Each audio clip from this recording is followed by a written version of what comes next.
일단 제일 중요한 건 어떤 공연을 할 것이냐라는 거를 먼저 염두를 해야 할 거고요. 쉽게 말해서 돈이 무엇이 될까? 어, 계절에 맞나? 어느 가수가 핫할까? 또는 핫하지 않아도 어느 가수와 공연이 매니아가 있을까? 뭐 이런 것들에 대한 뭐 시장 조사라고 표현해야 할까?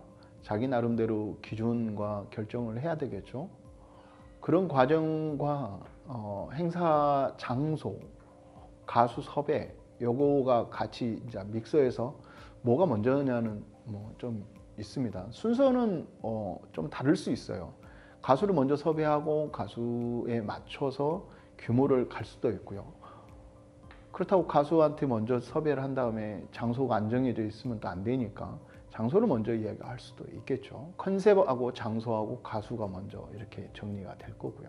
그게 정리가 됐다고 하면 계약으로 이어질 거고, 그 계약 과정에서 포스터 작업, 마케팅을 하고 프로모션하고 티켓사에다가 이미지를 줘야 하니까 포스터 디자인을 먼저 해야 할 것 같아요.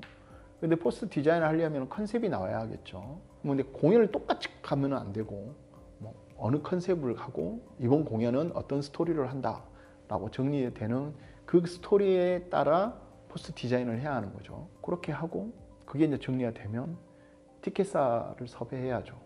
대표적인 게 인터파크, S24, 티켓링크 뭐 이렇게 쭉 있죠.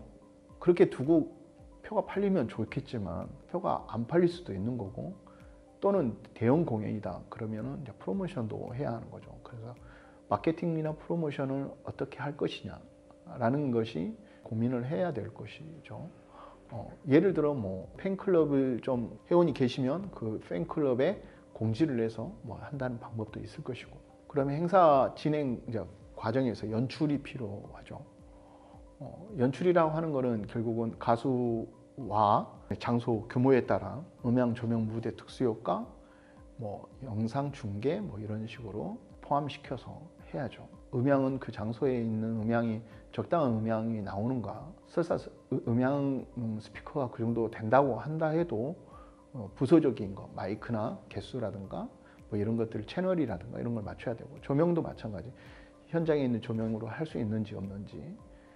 대개 이제 LED나 이런 것들은 행사장 측에 갖고 있지 않으니까 행사장 측에 LED가 어떻게 할 건지, LED 크기는 어떻게 할 것이고, 그 크기에 따른 뭐 중계나 스트리밍은 또 어떻게 할 건지, PG 신호는 어떻게 할 건지, 특수효과는 어떻게 하는지. 물론 그거를 연출하는 감독님에게 위임시킬 수는 있어요. 그래도 제작자나 기획자가 알고 있어야 고민을 하는 거고요. 그렇게 해서 정리가 된 거를 가수하고 이야기를 해야죠. 어쨌든 2시간 정도 콘서트를 기준으로 잡아서 가수가 공연을 15곡에서 20곡 정도를 한다.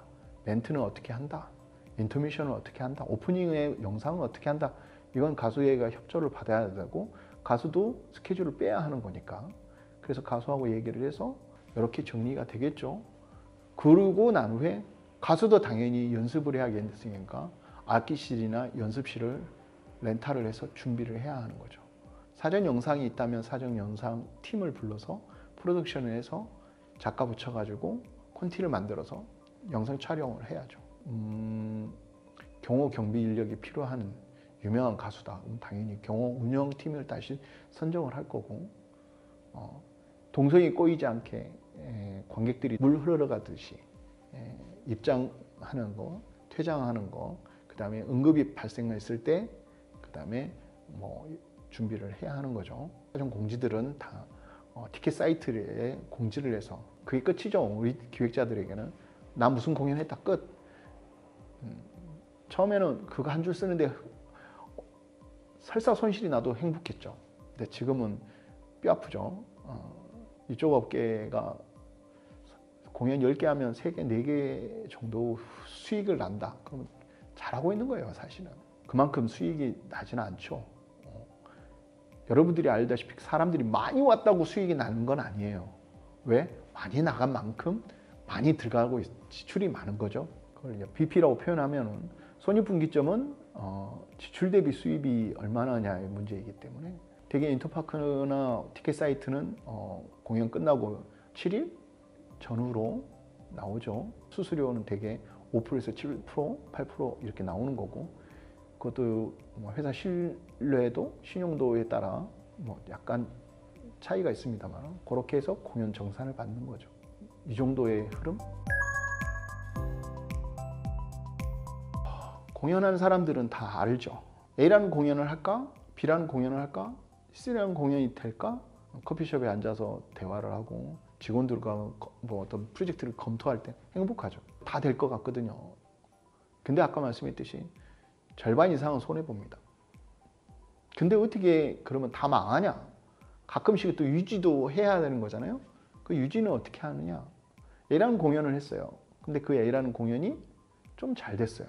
그러면 그분의 공연을 내년에 또 하는 거죠. 그리고 내후년에 또 하는 거죠. 그러니까 약간 수익이 보장되었다고 표현해야 하나? 그런 공연들은 수익이 좀 나니까 그나마 유지가 되는 거죠.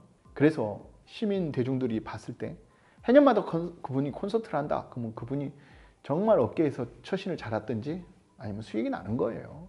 해년마다 하는 가수들은 그나마 BP를 한다. 그냥 공연, 콘서트의 장단점으로 한다면 예를 들어 이런 거죠. 누군가의 즐거움을 줬어요. 그러면 행복하지 않나요? 저는 슬픔도 준 적이 있고 좌절을 준 적도 있죠. 팬들에게. 그렇지만 그래도 26년 동안 제가 한 공연이 200개라고 치면 평균을 예를 들어 5,000명만 왔다고 치면 몇 명입니까? 제 공연을 관람한 사람은 100만 넘습니다. 그들에게 저는 추억을 줬어요. 그것이 이 업계의 가장 큰 장점 아닐까요?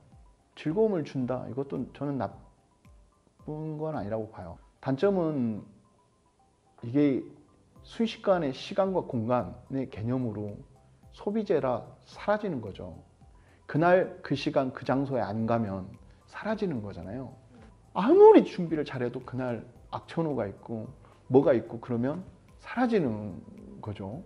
모든 걸 다 준비해놨는데 예를 들어 전기가 안 들어와. 그럴 수 있어요. 이 업계에는 또 그런 일이 몇 번 있습니다. 어려워요. 그거 어려워요. 밝다고 봐요. 왜냐? 보통 사람들은 즐거움을 추구하잖아요. 즐거움을 추구하는 거에 직업의 가수가 없어질 리는 없죠. 그럼 가수가 없어지지 않으면 콘서트는 없어지지 않아요. 그렇지 않을까요? 음악이 없으면 어떻게 돼요? 근데 그 음악을 듣는 거는 스트리밍으로 듣는 거는 한계가 있잖아요. 없어질까요? 없어지지는 않죠. 책을 누군가 대신 읽어줄 수는 있어도 대신 공연을 봐줄 수는 없어요. 대신 감동을 받아준다? 없어요. 그렇다 보면 공연은 영원하죠.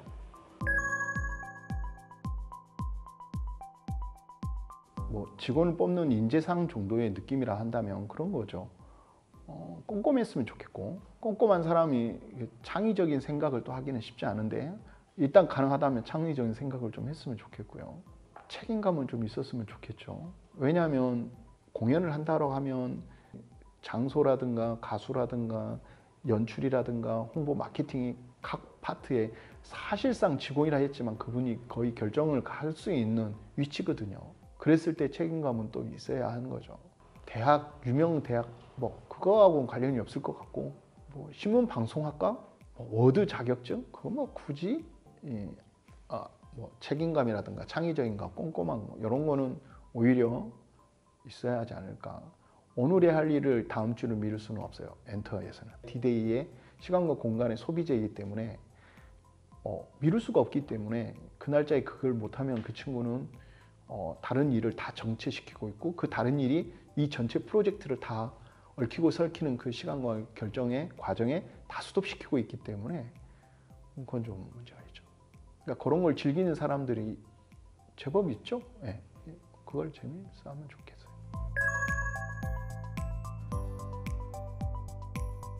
우리 회사를 응시하세요. 일단 이메일 주세요. 다 자기 하기 나름 아니겠냐 싶어요. 결국은 있는 동안에 자기가 얼마나 자기 역량을 키울 수 있느냐, 자기 개발도 할 수 있느냐, 자기가 꿈꿀 수 있느냐, 자기가 배울 수 있느냐, 뭐 월급을 더 많이 받을 수 있느냐, 뭐 자기 중심으로 생각해도 나쁘지 않을 것 같아요.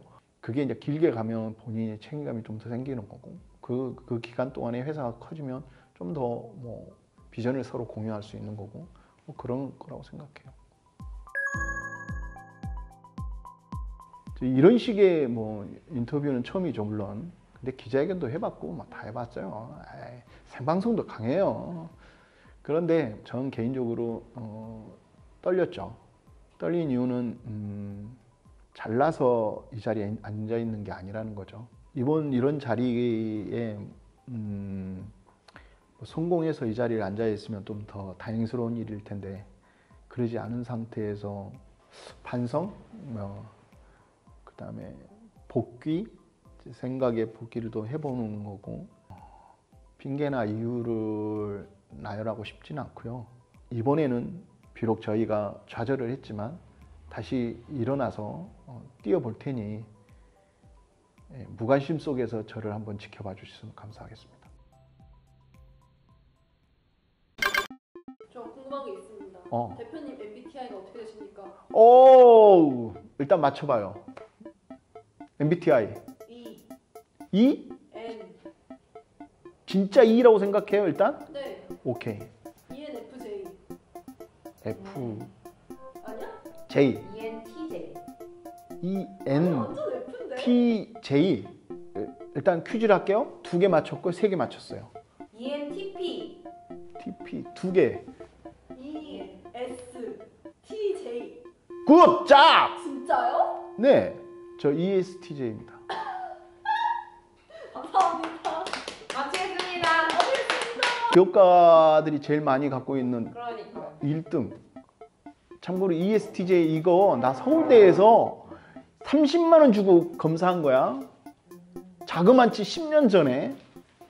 그때는 30만 원 줘야 돼.